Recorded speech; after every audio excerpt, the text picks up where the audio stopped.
দেখলাম ফারুকিক ধরিছে বিএনপির পোলাপাইন, কেন ওয়াসিমের ছবি ড্রোন শোতে দেখায় নাই। ফারুকি দেখলাম মাপটাপ চাইতেছে। ফারুকির এই অভ্যাসটা ভালো, কিছু বার্তা দেয় না। এর আগেও পাঠ্য বইয়ে ওয়াসিমের নাম না থাকায় খুব খেপেছিল ছাত্রদল। দেখেছেন না, মনে আছে না? ছাত্রদলরে বলি, ছোট ভাই হিসাবেই বলি, ওয়াসিম আমাদের প্রিয়, সব শহীদেরাই আমাদের প্রিয়। শহীদদের উপরে দখলদারি করতে নাই, এতে শহীদের অসম্মান হয়, অমর্যাদা হয়। একটা পরামর্শ দিই আর একটা ইতিহাস বলি। 1990-এ আইকনিক শহীদ ছিল দুইজন, নূর হোসেন আর ডাক্তার মিলন। ডাক্তার মিলনের হত্যাকাণ্ডই এরশাদের পতনকে ত্বরান্বিত করে। উনি জাসদ করতেন, আমরা জানতাম।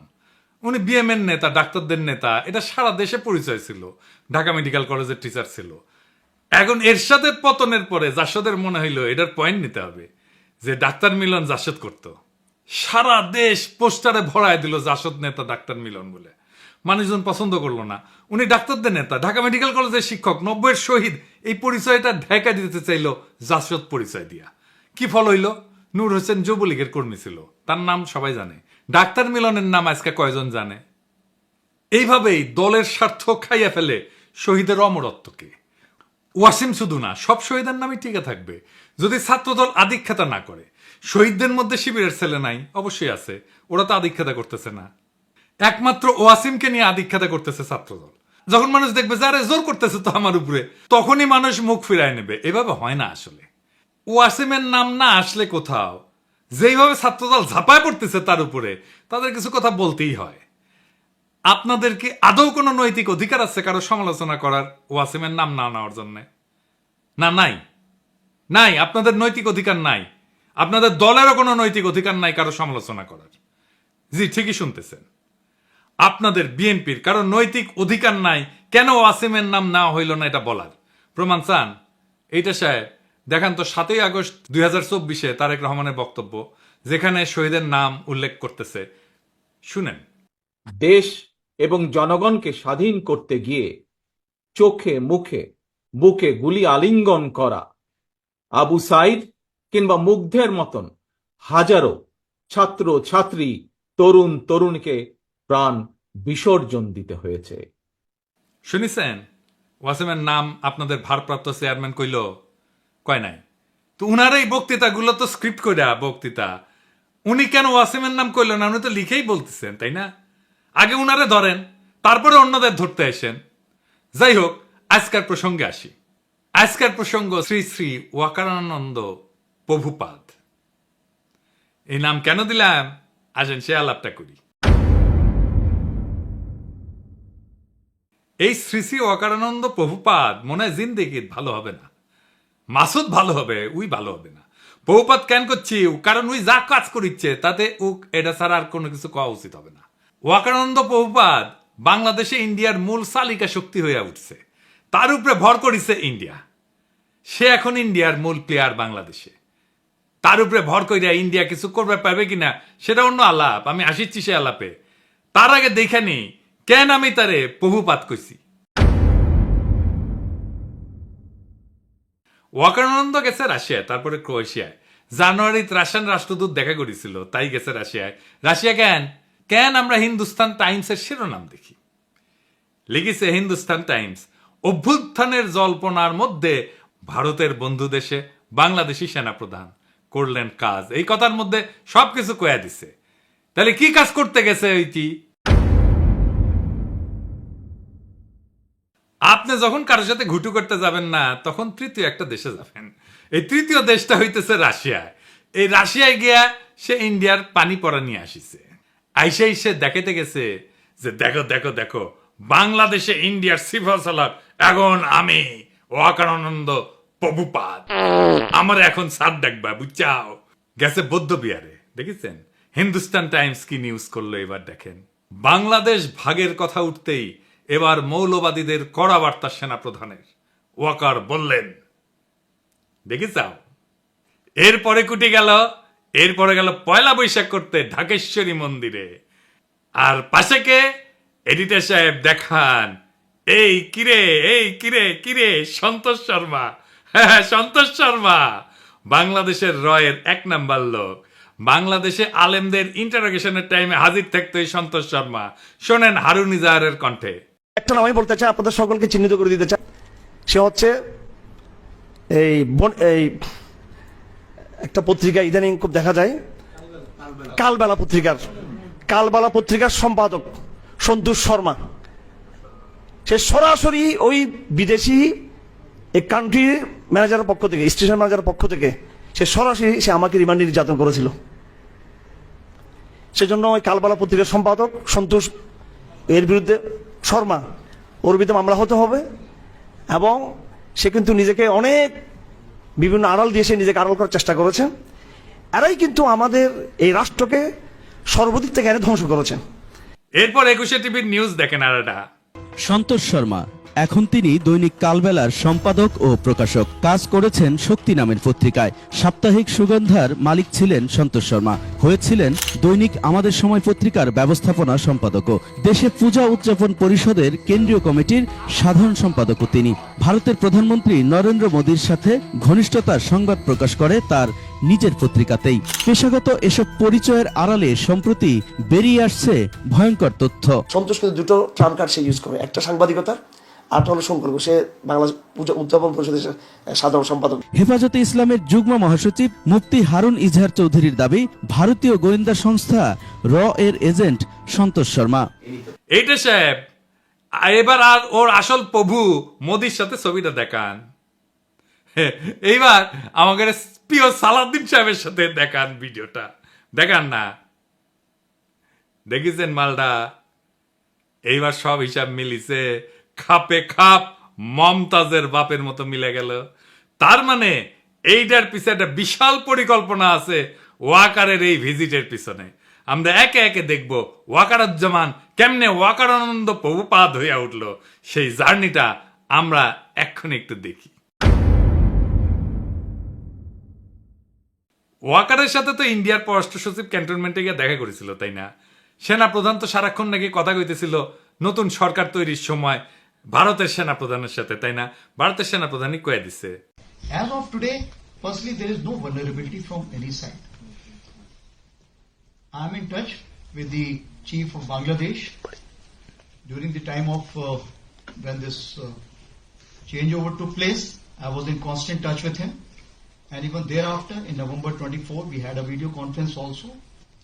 When we talk about the relationship we should talk about when there is an elected government. So as of now, the relationship is with the military is well and perfect. তারপর আয়নাগড় ভিজিটে বাধা দিছে, তাই না? 600-র বেশি আওয়ামী লীগ দাগিদেরকে ক্যান্টনমেন্টে আশ্রয় দিছে, তারপরে পলায় যেতে সাহায্য করছে।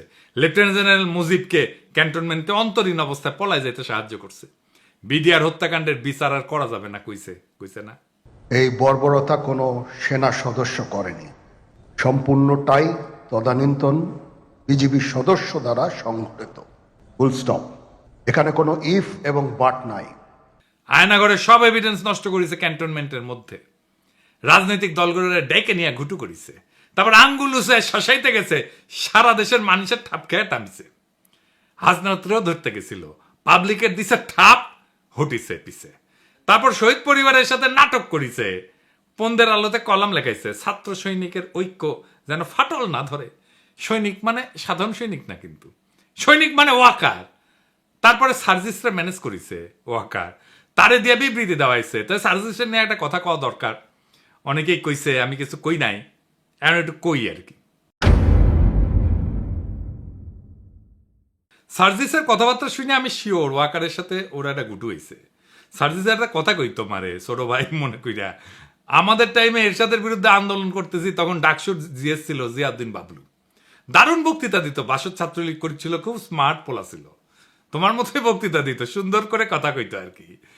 এরশাদের সাথে হাত মিলাইল, মন্ত্রী হইল এরশাদের, মারা গেছে বেচারা, কিন্তু তার পলিটিক্যাল ক্যারিয়ার শেষ। ক্ষমতার সাথে কম্প্রোমাইজ করলে রাজনীতি থাকে না, রাজনীতি হইতেছে ক্ষমতার সাথে টক্কর দেওয়া। বাংলাদেশে খালেদা জিয়ার যে ইমেজ, এটা হয়েছে তার প্রিন্সিপালড পজিশনের জন্য। হাসিনার যে খাইস্টা ইমেজ, তা কম্প্রোমাইজের জন্য। জিয়াউদ্দিন বাবলু তো আমারও নেতা ছিল, আমি তো তখন মফস্বলের ছোট নেতা। আর জিয়াউদ্দিন বাবলুকে কেউ চিনে? ওই সময়ের কত নেতা আছে না, কত নেতা ছিল, তো আমার যেটুকু পরিচিতি হয়েছে সেটুকু পরিচিতিও তো তাদের নাই। অথচ আমি তো তখন মফস্বলে কর্মী ছিলাম, তাই না? রাজনীতি একটা অনেক লম্বা পথ। এইখানে এই বয়সে কম্প্রোমাইজ করে ফেললে হয়তো এমপি হবা 2-1 বার, তারও বেশি হইতে পারো, মন্ত্রীও হয়তো হবা, তারপর জিয়াউদ্দিন বাবলু হয়ে যাবে। হাসনাত মন্ত্রী এমপি হইতে পারবে কিনা জানি না, কিন্তু বাংলাদেশের নেতা হবে, আগামীর বাংলাদেশের নেতা হবে, যদি তার ইমেজটা এইভাবে ধরে রাখতে পারে।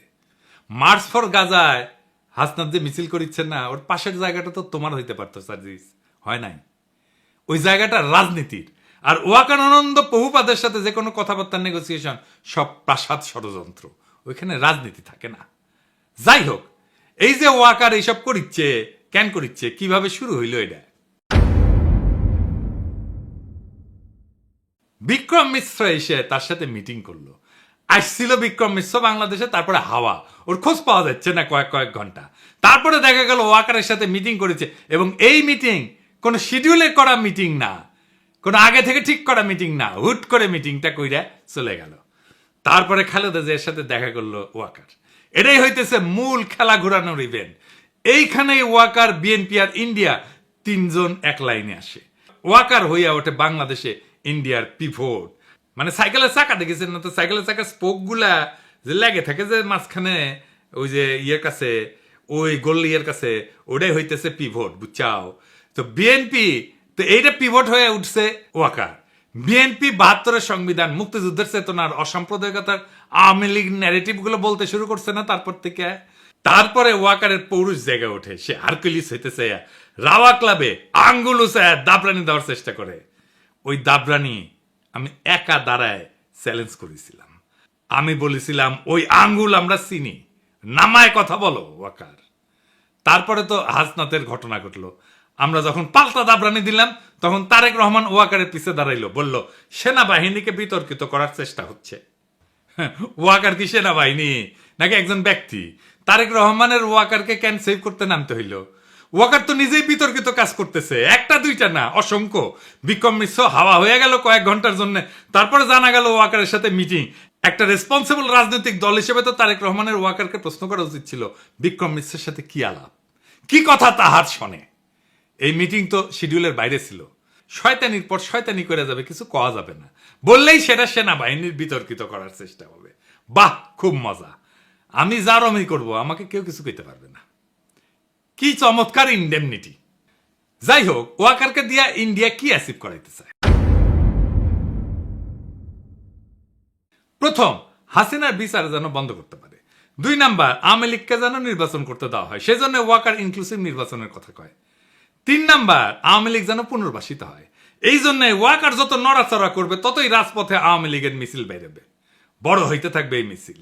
এর ওর বাসায় যে আগুন দেবে। আর ফাইনালি আওয়ামী লীগকে যদি ফেরানো নাই যায়, তাইলে আওয়ামী লীগ ইন্ডিয়ার হইয়া যে রোলটা প্লে করেছিল, সেটা যেন বিএনপি করে, আবার যেন ইন্ডিয়ান রাজত্ব কায়েম হয় বাংলাদেশে। তো ওয়াকার করে দিয়া কি আবার রাজত্ব কায়েম করতে পারবে ইন্ডিয়া? স্বপ্নে পারতে পারে, স্বপ্নে তো কত কিছুই খাওয়া যায়। 1/11 আমেরিকায় কু করাইছিল না, তারপরে বাংলাদেশকে তুলে দিছিল ইন্ডিয়ার হাতে। ইন্ডিয়ার নিজের একার কিন্তু হ্যাডম হয় নাই বাংলাদেশের উপরে দখলদারি কায়েম করার। ইন্ডিয়ার বাপেরও সাধ্য নাই বাংলাদেশে আবার দখলদারি কায়েম করে, বরং ওয়াকার, বিএনপি আর ইন্ডিয়ার এই অশুভ মৈত্রী পরাজিত হবে। এটাই ইতিহাসের নিয়তি।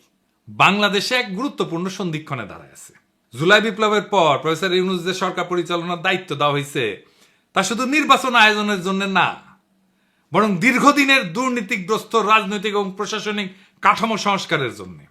টাইম ম্যাগাজিন তাদের দুনিয়ার সবচাইতে প্রভাবশালী ব্যক্তিত্ব বলে স্বীকৃতি দিছে। এই মানুষটার লিডারশিপে আমরা সমস্ত ষড়যন্ত্রের জাল ছিন্ন করে আগায় যাব।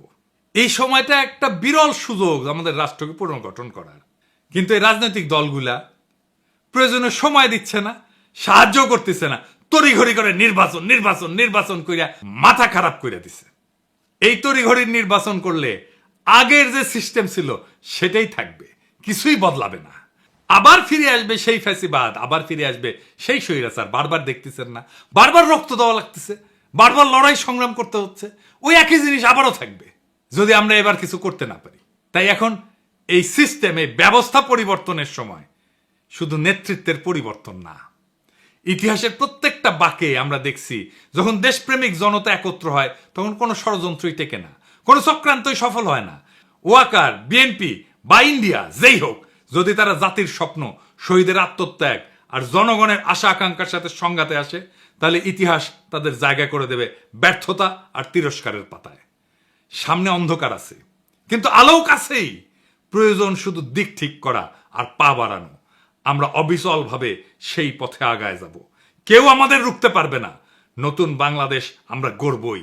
দ্বিতীয় স্বাধীনতাকে আমরা পরাজিত হতে দেব না। ইনকিলাব জিন্দাবাদ।